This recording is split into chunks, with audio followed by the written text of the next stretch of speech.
विष्णु गुरुर्देवो महेश्वरा गुरुर् साक्षात् परब्रह्म तस्मै श्री गुरवे नमः। हरि ओम।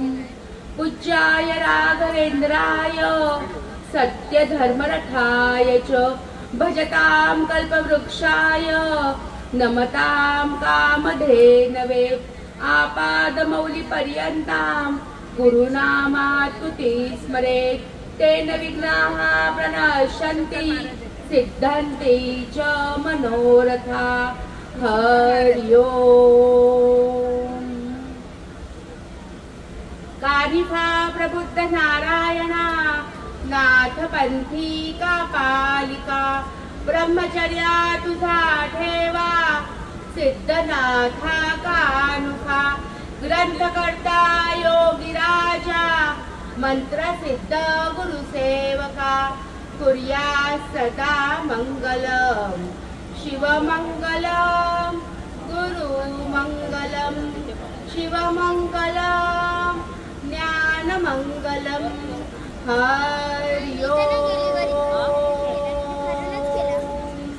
हरि ओम हरि ओम।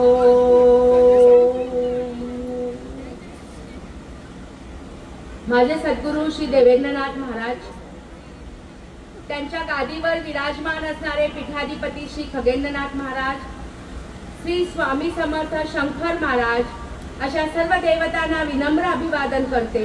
माझे आई बाबा, माझे सासू असते यांना विनम्र अभिवादन करून आजच्या या प्रवचन सेवेला प्रारंभ करते। गुरु हा कसा आहे?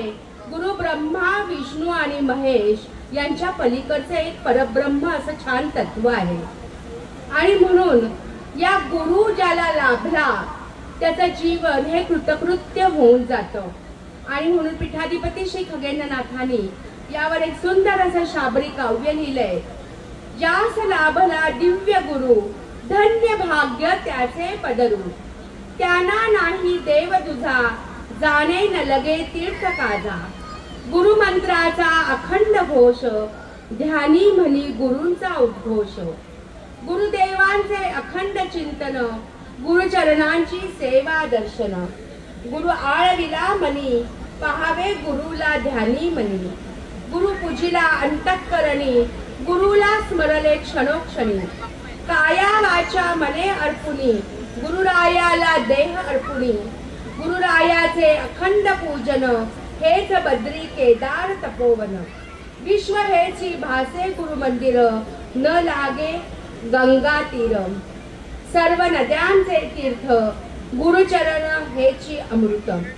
आळविता गुरुशी ध्यानी होई ब्रह्मांड दर्शनी।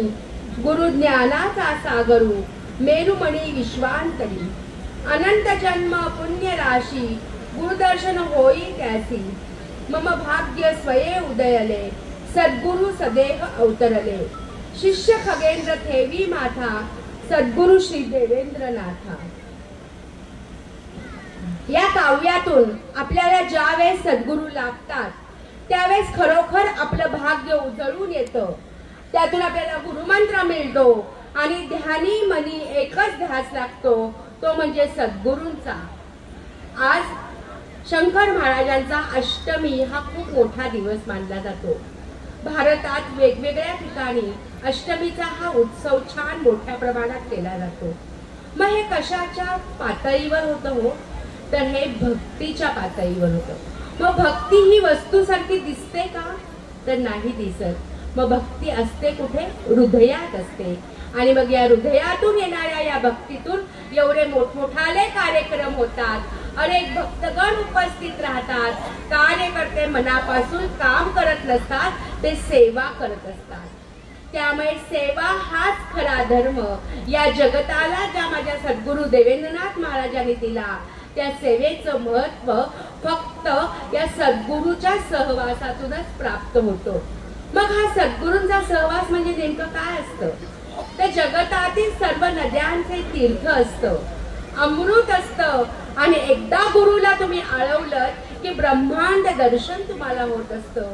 आणि म्हणून अनेक जन्मातून जो आपल्याला मानवी जन्म प्राप्त झाला तिथे आपल्या देहाचं सार्थक करण्याचं काम जर कोणी करत असेल तर ते सद्गुरू आणि सद्गुरूच करत असतात। आणि आम्हाला अशा या अनंत जन्माच्या पुण्याईतून सद्गुरू श्री देवेंद्रनाथांसारखे सद्गुरू प्राप्त झाले आणि मग त्यांच्याच कृपेतून त्यांच्या सहवासातून पीठाधिपतींच्या सत्संगातून नाथ विश्व आणि नाथ तत्व समजलं आणि श्री शंकर महाराजांसारखे खरोखर या जगताला अनेक गोष्टीतून मार्गी लावणारे अनेक भक्त निर्माण करणाऱ्या शंकर महाराजांच्या या दरबारात त्यांच्याच कृपेमुळे ही प्रवचन सेवा करण्याचा योग येत असतो।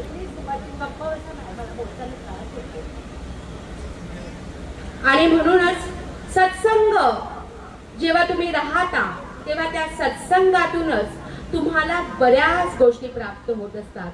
म्हणून ज्यावेळेस आपण सत्संग ऐकतो प्रवचन ऐकतो त्यावेळेस असंच टाइमपास म्हणून कुठेही या कार्यक्रमाचं आयोजन केलं जात नाही। तर सत्संग जेव्हा घेतला जातो प्रवचन जेव्हा घेतलं जातं तेव्हा सद्गुरू त्यांच्या हृदयात प्रवेश करतो आणि सद्गुरूंना जे सांगायचं असतं ते सद्गुरू सांगत असतात। सद्गुरू श्री देवेंद्रनाथ महाराजांसारखी मोठी विभूती खरोखर नशिबात आली आणि आयुष्यच पालटून टाकलं। असे सद्गुरू देवेंद्रनाथ महाराज नेमके कोण होते, कुठून आले, त्यांनी कार्य काय केलं, थोडक्यात समजून घेऊया। सद्गुरू श्री देवेंद्रनाथ महाराज म्हणजे पूर्वीचे विजयकुमार सुळे, मूळ ते ठाण्याचे आहेत। श्रीरंग सोसायटीत ते राहायचे। त्यांचे सद्गुरू राघवेंद्र स्वामी वैष्णवी आणि असा शैव आणि वैष्णवांचा मिलाफ असणारे ज्यांनी महाराष्ट्रात द्वैताद्वैत पीठाची स्थापना केली। हे द्वैताद्वैत पीठाची स्थापना करणारे सद्गुरू देवेंद्रनाथ महाराजांनी मढीचा पूर्णपणे विकास केला। त्यांच्या आईने मला एक पुत्र नाथ कार्यासाठी मागितला नाथांना आणि ते पुत्र म्हणजे विजयकुमार सुळे म्हणजेच देवेंद्रनाथ। राघवेंद्र स्वामींनी गंधार येथे त्यांना देवेंद्र ही दीक्षा दिली आणि कानिफनाथांनी त्यांना सनाथ करून ते देवेंद्रनाथ झाले। कानिफनाथांच्या वैष्णवी सद्गुरू असताना सुद्धा मढी येथील कानिफनाथांच्या मंदिराचा जीर्णोद्धार केला। मुसलमानांच्या तावडीतून ते मंदिर बाहेर काढलं, पादुकांची स्थापना केली।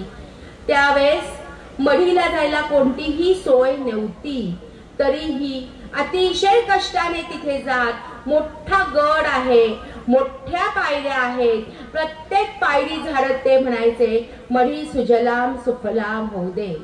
जीवनाची कोणतीही तक्रार नाही, कुणावर रागवणं नाही, शांत संयमी अशी हठयोगी देवेंद्रनाथ। आणि मग असे हे देवेंद्रनाथ महाराज मढीला त्याने 42 भस्म समाधी घेतल्या। पाथर्डी मधल्या अनेक लोकांना बरोबर घेतलं, त्यांच्याही जीवनाचा कायापालट केला, त्यांना ते पंचमुखी असं संबोधत आणि त्याच बरोबर अनेक भक्तगण केले। केवळ भस्म ह्याच्यातच ते रमले नाही तर ते एक ज्ञान योगी होते आणि हे जे ज्ञान योगी होते त्यात त्यांनी अलख निरंजन मधनं नाथपंथाचं तत्वज्ञान देशाच्या भारताच्या आणि भारताच्या बाहेरच्या कानाकोपऱ्यातनं नेलं। नवनाथ भक्तिसार हा जो ग्रंथ आहे, हा ग्रंथांबद्दल अनेकांच्या मनात भीती असते की अरे नाथपंथी म्हणजे कानफाटे, शीघ्रकोपी, काही होऊ शकतं। तर हा समाजातला जो गैरसमज होता तो प्रथम त्याने त्यांच्या लेखणीतून, त्यांच्या जीवनातून आणि त्यांच्या आचरणातून दूर केला आणि लाखो भक्तगणांना नाथ म्हणजे काय हे समजून दाखवलं। त्यांच्या हृदयात नवनाथांच्या भक्तीचा दीप प्रज्वलित केला आणि त्यांचं जीवन हे प्रकाशमय करून टाकलं। अशा या देवेंद्रनाथांच्या सहवासात अनेक लोक आले। त्यांनी द्वैताद्वैत पीठाची स्थापना केली। द्वैताद्वैत पीठाची स्थापना म्हणजे काय केलं तर त्यांनी कानिफनाथ, राघवेंद्र स्वामी आणि पैठणचे ज्ञानेश्वर परंपरेतले शिवदीन केसरी यांच्या शक्ती एकत्रित करून पीठाचा पुनरुद्धार केला आणि महाराष्ट्रातल्या भक्तजनांसाठी नाथांच्या कार्यासाठी हे नाथपंथी पीठ स्थापन केलं.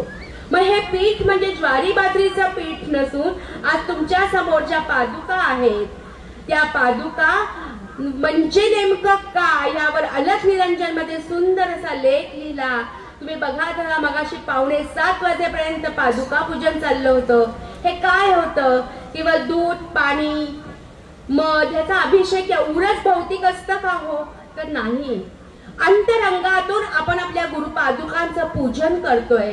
आत्मा परमात्म्याचं ते मिलन आहे. यावर एक फार सुंदर लेख देवेंद्रनाथांनी संशोधनात्मक अलख निरंजन मध्ये लिहिला आणि सगळ्यांना नाथ विश्वाचा ज्ञानाचा दिवा ठेवला. कानिफनाथ मढीचा जीर्णोद्धार करत असताना तिथे अनेक प्रकारची थडगी होती. ही घटना सगळ्यांनी लक्ष देऊन ऐका. तर तिथे अनेक प्रकारची थडगी होती. देवेंद्रनाथ महाराजांनी काय केलं, ती सगळी थडगी उचलली म्हणजे अस्थी, आणि तिथे समोर एक नदी आहे, त्या नदीच्या पाण्यात ती विसर्जित केली. नदीच्या पाण्यात ती विसर्जित केल्यानंतर कानिफनाथांच्या 700 शिष्यांपैकी एक शिष्य हे देवेंद्रनाथांना भेटायला आले. बघा, आपलं अस्थी किंवा आपलं थडगं पाण्यात सोडून दिलंय म्हणून ते चिडले नाही. ते त्यांना भेटायला आले, त्यांच्याशी बोलायला आले आणि म्हणाले, अरे तू माझंही त्याच्यात विसर्जित केलंस. देवेंद्रनाथ महाराज परत गडावरून खाली उतरले. ते परत त्या नदीच्या तिथे गेले. पण प्रश्न असा पडला, या अस्थी ओळखायच्या कशा? कोणत्या शिष्याच्या कोणत्या अस्थी आहेत? ही खरंच कठीण गोष्ट आहे ना, जे एकदा पाण्यात विसर्जित केली आहे, परत त्याच्यातल्या अस्थी काढल्या आहेत आणि या कोणत्या शिष्याच्या अस्थी आहेत त्या ओळखायच्या, हे साधं आहे का हो? नवनाथ भक्तिसार या ग्रंथामध्ये वीरभद्राला गोरक्षनाथांनी हेच सांगितलं होतं की अस्थी ओळखायच्या आहेत त्या कानाला लाव, त्याच्यातून आवाज येईल आणि हे साध्या सोध्या कोणत्याही व्यक्तीला होणार नाही. कानिफनाथांचे 700 शिष्य त्या कालावधीत होऊन गेले.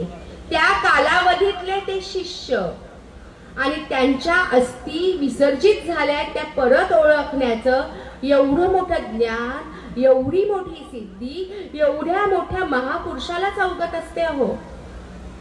देवेंद्रनाथ हे साधे सुधे नव्हतेच. हमारे गुरु देवेंद्रनाथ महान एक फार मोठे नाथ पंथातले हठयोगी होते.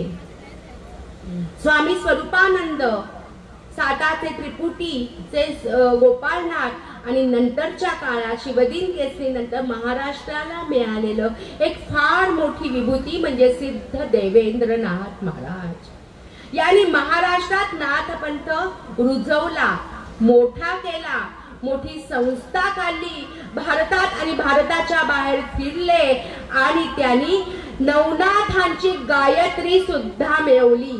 आपल्याला एकच गायत्री माहिती असते, पण त्या गायत्रीच्या मुळाशी असणारं ज्ञान हे प्रत्येक नवनाथांच्या मुळाशी आहे. ते शोधायला अंतरीची उर्मी लागते, कळकळ लागते आणि ती असल्याशिवाय नाथ कार्य हे होतच नाही.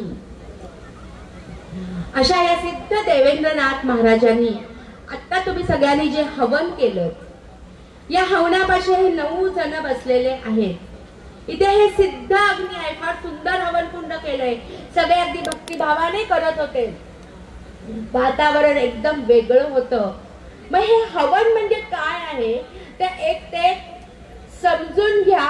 हे हवन म्हणजे केवळ सुपारी आणि याचा केलेला स्वाहाकार नाही, तर ह्या हवनाच्या मुळाशी योग आहे. या हवनाच्या मुळाशी नाथपंथी ज्ञान आहे. गोरक्षनाथांनी जे असंख्य प्रकारचं ज्ञान लोकांना दिलं आणि साधना शिकवली, ती सर्वसामान्य माणसाला सहज सहन होणारी नव्हती. म्हणून त्याच्यातला समन्वय साधून श्री देवेंद्रनाथ महाराजांनी हे नाथपंथी हवन निर्माण केलं. म्हणून या हवनाला देवेंद्र प्रणीत नाथपंथी होम हवन असं म्हटलं जातं. म्हणजेच नाथांची ही धुना आहे. शंकर महाराज प्रथम मढीला गेले तेव्हा त्यांनी अल्लाहची समाधी दिली आणि प्रथम ही धुना लावली। एवढा नाथपंथात अग्नीला महत्व आहे का नाथपंथात दिलेली साधना ही त्राटक साधना आहे। म्हणजे आपल्यापाशी जो अग्नी होतो ना त्या अग्नीवर लक्ष ठेवून आपण स्वाहाकार देवतांचा करतोय याच्यावर मन इतकं एकाग्र झालं पाहिजे की हातातल्या मोबाईलचा आणि आपल्या स्वतःचा विसर जोपर्यंत परत नाही तोपर्यंत साधनेचा लाभ होत नाही। लक्षात घ्या, ही साधनाचा अर्थच आहे जे साध्य करायचं ते। अग्निसाक्ष केलेली साधना डायरेक्ट आदिनाथांपर्यंत जाऊन पोचते। एकदा देवेंद्रनाथ महाराजांनी सगळे भक्तगण बसले होते तेव्हा 2-3 भक्तगणांनी त्यांना असं विचारलं की चला आपण धनकवडीला जाऊया। देवेंद्रनाथ महाराज म्हणाले हो का बरं। मग 2 भक्तगण होते ते म्हणाले आमच्या 2 गाड्या आहेत बाबा, आपण त्याच्यातून जाऊया। बाबा फक्त एवढंच म्हणाले तुम्ही पुढे वा, मी प्रोफेसरांमध्ये त्यांचे फार निकटचे संशोधनाचे भक्त होते अशोकराव नेवासकर, मी त्यांच्या गाडीवरून येईल। तेव्हा ते म्हणाले असं का बाबा, मी सांगतोय ना तुम्ही वा पुढे। ते सगळे पुढे गेले। बाबा त्यांच्या गाडीवर स्कूटरवर पुढे गेले। पुढे गेल्यावर ते पुण्याला ओंकारेश्वर मंदिराच्या इथे आले। पुण्यातलं अतिशय जागृत आणि प्रसिद्ध असणारं शंकराचं मंदिर। बाबांनी तिथे गाडी थांबवली आणि तिथे ते नमस्कार केला। तिथे ते बसले आणि डोळे बंद केले, त्यांनी मुद्रा धारण केली। नाथपंथात बंद आणि मुद्रांशिवाय कुंडलिनी जागृतीचा तो एक महत्वाचा भाग आहे। आणि त्यांनी भ्रूमध्यावर म्हणजे 2 भुवयांच्या मध्ये मन एकाग्र केलं आणि त्याबरोबर त्यांच्या समोर शंकर महाराज साक्षात उभे राहिले। त्या नाथयांची जी भूमिका असते, संवाद असतो, तेव्हा एक नाथयोग्याला दुसऱ्या नाथयोग्याची भूमिका सहज समजते। त्या दोघांचा संवाद झाला। आजूबाजूला बाकी भक्तगण होते, प्रोफेसर उभे होते। त्यांनी डोळे उघडले आणि सगळ्यांनी नमस्कार केला। बाबांनी सांगितलं इथे शंकर महाराज प्रत्यक्ष आलेत। तेव्हा बाकीच्यांनी विचारलं आपल्याला धनकवडीला जायचंय ना? ते आले जो समोर साक्षात ते उभे तेजपुंज डोळे साक्षात आदिनाथांच्या रूपाचे उभे होत, आता वेगळं कशाला जायचं म्हणून त्यांनी गाडी काढली आणि परत ते नगरला आले। नगरला दर्शनाला घेणारे 2 गाडी घेऊन घेणारे भक्तगण नगरला आलेले होते। नगरला आल्यावर बाबा तुम्ही आला नाहीत धनकवडीला? ते म्हणाले मी ओंकारेश्वराच्या मंदिरात गेलो, आदिनाथांच्या रूपात मला देवे प्रत्यक्ष शंकर महाराजांनी दर्शन दिलं, आमचं बोलणं झालं, जे समोर उभे आहेत तिथे अजून काय हवं? सगळ्यांनी बाबांना साष्टांग नमस्कार घातला आणि शंकर महाराजांनाही नमस्कार केला। श्री शंकर महाराज आणि श्री देवेंद्रनाथ महाराज यांचा अतिशय घनिष्ठ संबंध होते, सलोख्याचे संबंध होते। त्यामुळे देवेंद्रनाथ महाराजांसारखे सद्गुरू मिळाले आणि अशा या अष्टमीच्या पवित्र नगरीत पवित्र सोहळा जो आज खरंच भक्तीने उभारलेला आहे, हे सगळं जे दिसतंय ना हे सगळं भक्तीचं तुमचं आहे। इथे लागणारे लाईट, इथे असणारा सगळा हा घातलेला भाग हा सगळा भक्तीचा आहे आणि म्हणून हजारो जण आज इथे येणार आहेत आणि दर्शन घेणार आहेत। दिखावा नाहीये, मेरी भक्ती गुरु की शक्ती, फुले मंत्र ईश्वरी वाचा, हा देवेंद्रनाथांनी भक्तांसाठी घेतलेला हा मंत्र आहे। आणि म्हणूनच देवेंद्रनाथ महाराज ही एक फार मोठी हठयोगी व्यक्ती होती। राघवेंद्र स्वामींच्या मृत्तिका ज्या वैष्णवी आहेत त्या त्यांनी मंत्रालयावरून चालत आपल्या भक्तगणांबरोबर आणल्या आणि महाराष्ट्रातल्या माणसाला स्वामी कळले पाहिजेत कानडी लोकांबरोबर म्हणून बोलले गाव इथे त्यांची समाधी झाल्यानंतर खगेंद्रनाथ जितेंद्रनाथांच्या नेतृत्वाखाली ते बांधलं गेलं। फार मोठा आश्रम बांधला गेला।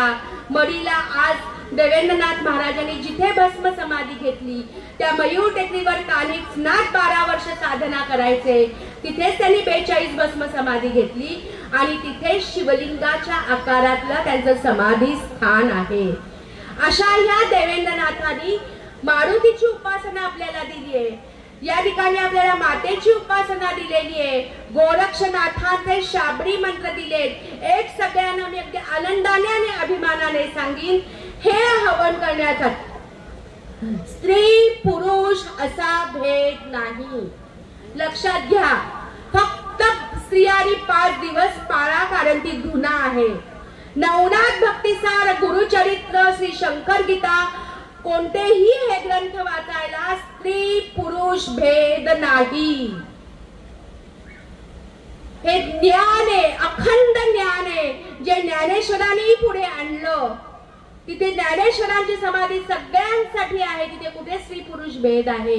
ते पण एक फार मोठे हठयोगी नाथ संप्रदायी व्यक्ती।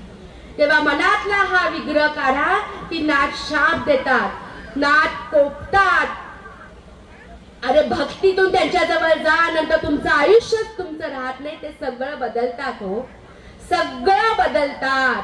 फक्त हृदयातलं प्रेम त्यांना हवंय। भज धात, भक्ती म्हणजे भज या धातूपासून आलाय, प्रेमाने हाक मारा, माझे नाथ, माझी गुरु माऊली। अरे तुमच्या समोर तुम्ही जेव्हा आठवण करतात ना, तेव्हा ते उभे राहतात। आणि कसं, याची एक उत्तम तुम्हाला छोटीशी पटकन गोष्ट सांगते। मगाशी तुम्ही हनुमानजीचं कवच घेतलं, त्या ठिकाणी सुंदर असं हवन झालं, त्याला केळाची आहुती दिली जाते, स्वहा म्हटलं जातं। हनुमानजी हे भक्तीचे, शक्तीचं आणि बुद्धीचं प्रतीक आहे बरं का।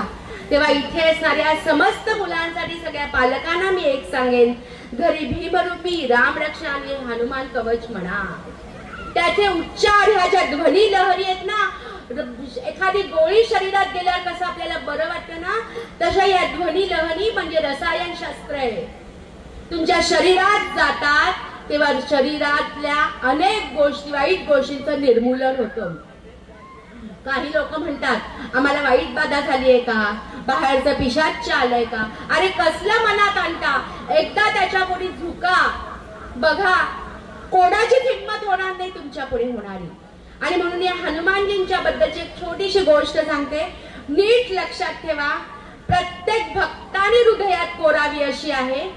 एकदा श्रीरामाची डायरी त्यांच्या परवानगीने नारद मुनींनी बघितली, आणि श्रीरामाची डायरी बघितल्यावर त्यांच्या असं लक्षात आलं, अरे या सगळ्या डायरीमध्ये हनुमानजीचं, मारुतीचं नावच नाहीये। आणि ही गोष्ट कळाली कोणाला? नारद मुनींना। आता नारद मुनींच्या तोंडात काही राहतं का? लगेच ते उठले आणि गेले की मारुतीकडे, अरे बघ तू एवढा बघतायस, मी त्यांची डायरी पाहिली पण तुझं नावच नाहीये त्याच्यात। मारुती हे दासोहम अवस्थेत होते, मगाशी तुम्ही ऐकलंच, सांगताना सांगितलं, त्याशिवाय सोहम अवस्था नाही प्राप्त होत। दासोहम भाव, मी तुझा दास आहे, म्हणजे मी कोणीतरी करतय, मला ती अवस्था येते, ह्याच्यावर फुली मारा। मी देवळ तुमच्या चरणाशी आहे, गुरुचरणांचा ध्यास लागल्याशिवाय दासोहम अवस्था नाही हो प्राप्त होत। दासोहम हा भाव आहे आणि सोहम ही अवस्था आहे। आणि मग परत ते म्हणाले, असं का? नाही लिहिलं का? एक काम करा, परत तुम्ही रामाकडे जा आणि रामाला म्हणा, मला तुझी दुसरी यादी दाखवतोस का, दुसरी डायरी दाखवतोस का? रामाकडे आले, रामाला म्हणाले, तुम्ही दुसरी पण डायरी लिहिता का? म्हणाले, हो लिहितो ना। मग दाखवता का मला? श्रीरामाने ती डायरी दाखवली, त्या डायरीत ना हनुमानजींचं नाव होतं बर का। मग त्यांनी रामाला विचारलं, तुम्ही या 2 डायऱ्या लिहिल्यात, काही डायऱ्यांमध्ये वेगळ्या शिष्यांची नाव आहेत, काही डायऱ्यांमध्ये वेगळ्या शिष्यांची नाव आहेत, असं का हो केलं श्री राम प्रभू तुम्ही? तेव्हा रामाने दिलेलं उत्तर इतकं महत्वाचं आहे। रामाने उत्तर असं दिलं, पहिल्या डायरीची नावं आहेत, ती नावं जे आमचं नामस्मरण करतात, जे आमचं नाव घेतात त्यांचं आहे। म्हणाले दुसऱ्या डायरीत अशा जणांची नावं आहेत ज्यांची नावं आम्ही घेतो। सद्गुरूच्या चरणापाशी सगळेच झुकतात, नमस्कार करतात, अनेक मागण्यांची यादी तयार करतात, पण ते झुकणारे मस्तक आणि नमस्कारांचे हात जेव्हा सद्गुरू बघतो तेव्हा त्याच्या कपाळावरच्या प्रत्येक गोष्ट वाचत असतो आणि तेव्हा कोणत्या भक्तांचं नाव तो घेतो हे फक्त त्या सद्गुरूंनाच ठाऊक असतं. म्हणून एक लक्षात ठेवा, यालाच महत्व का दिलं आणि या शिष्याला महत्व का दिलं, हे तुलनेचं गणित आपण भक्ताने कधीच मांडायचं नसतं. ते फक्त आपले सद्गुरू करत असतात. एकदा अमावस्येला श्री देवेंद्रनाथ महाराजांनी काही शिष्यांना सांगितलं, सगळे जण येतात माझ्या चरणावर डोकं ठेवतात, अरे काही इतकी गरज नाही रे. म्हणाले का? दर्श अमावस्याला तुम्ही येता. दर्श अमावस्येचा अर्थ काय? दर्श म्हणजे दर्शन. तुम्ही लांबून मला बघताना ते सुद्धा दर्शन असतं. पण लोकांच्या भावना असतात ना, त्यांना जमत नाहीये. त्यांची एक मानसिकता असते की मी त्यांच्या चरणावर मस्तक ठेवलं आणि तरी ते यायचे, नमस्कार करायचे. पण देवेंद्रनाथ महाराजांनी सांगितलं, ह्याच्यातनं आपल्याला काय बोध मिळतो? तुम्ही लांबून मला बघितलं तरीही कोण माझ्याकडे बघतोय, भक्तिभावातनं बघतोय हे मी छानपैकी बघत असतो. तेव्हा माझं स्मरण करा, हृदयातून करा. तुमचं स्मरण माझ्या मनात सतत असतं. सद्गुरू श्री देवेंद्रनाथ महाराजांचा सहवास आणि खगेंद्रनाथांच्या संगातून, त्यांच्या सिद्ध ज्ञान गंगेतून आम्हाला त्यांनी नाथांचं अमृत प्राशन केलं. नाथ काय असतो, तो कार्य कसं करतो ते नेहमी सांगायचे. हे हवन आहे ना, हे केवळ एक वेदांती हवन, होम हवन नाही बर का. हा नाथ पंथातला मोठा अभ्यासक्रम आहे. ते नेहमी उत्सवात सांगायचे, तुम्ही नाथांचा गुरुमंत्र घेतलाय, तुम्ही या शाळेत ऍडमिशन घेतलीये, प्रत्येक गोष्ट शिकून घ्या.